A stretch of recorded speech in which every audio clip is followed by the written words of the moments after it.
حالا دیگه تشکیل خانواده دادید، ازدواج کردی، مرد شدی برای خودت.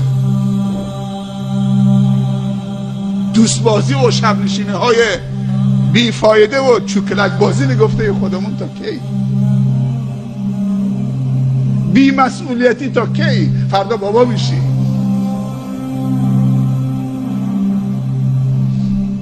پیامبر صلی الله علیه و سلم میفرمایند که خداوند تعجب میکنه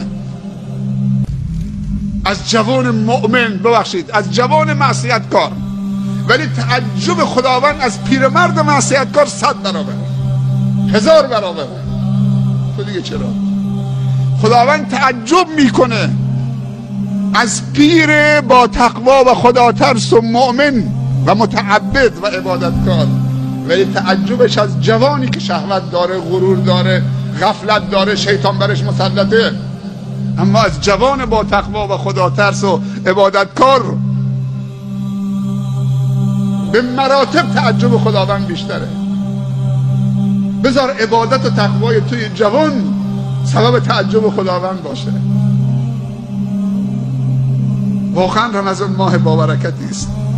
امشب شب جمعه است. صلوات و درود بر پیامبر صلی الله علیه و سلم چه؟ یکی از 40 تا فایدهش این که خداوند هر کسی یک بار بر رسول الله صلی الله علیه و سلم صلوات بفرسته، خداوند در مقابلش 10 بار میفرسته برش. اجماعاً یک صلوات محمدی قرار خدمت.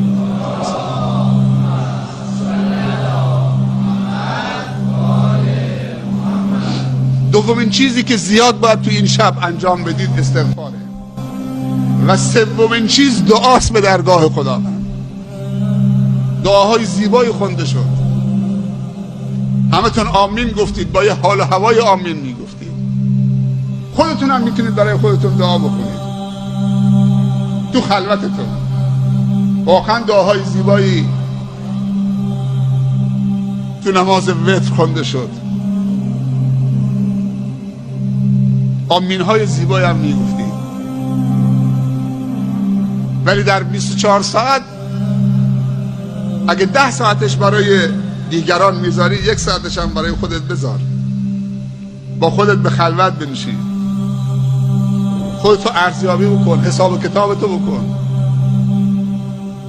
جواب میگیری، تو خانوادت جواب میگیری،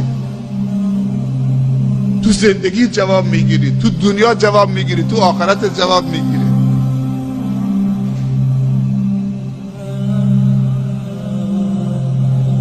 یک بار دیگه آیه میخونم. اعوذ بالله من الشیطان الرجیم. من جاء بالحسنة فله 10 امثالها. واقعا امیده، انگیزه رو تقویت میکنه. 1 به 10، 1 به 70، یک نماز فرض 70، 1 به 500، 1 به 700.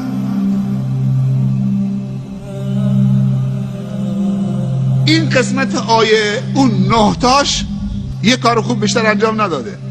اون 9 تا تفضله، فضل خداست و رحمت خداست و کرم و سخاوت خداست. تو اون و من جاء بالسیئة فلا یجزی الا مثلها، اون عدل خداست. تو قسمت اولی با فضلش با تو تعامل کرده، تو قسمت دومی با عدلش.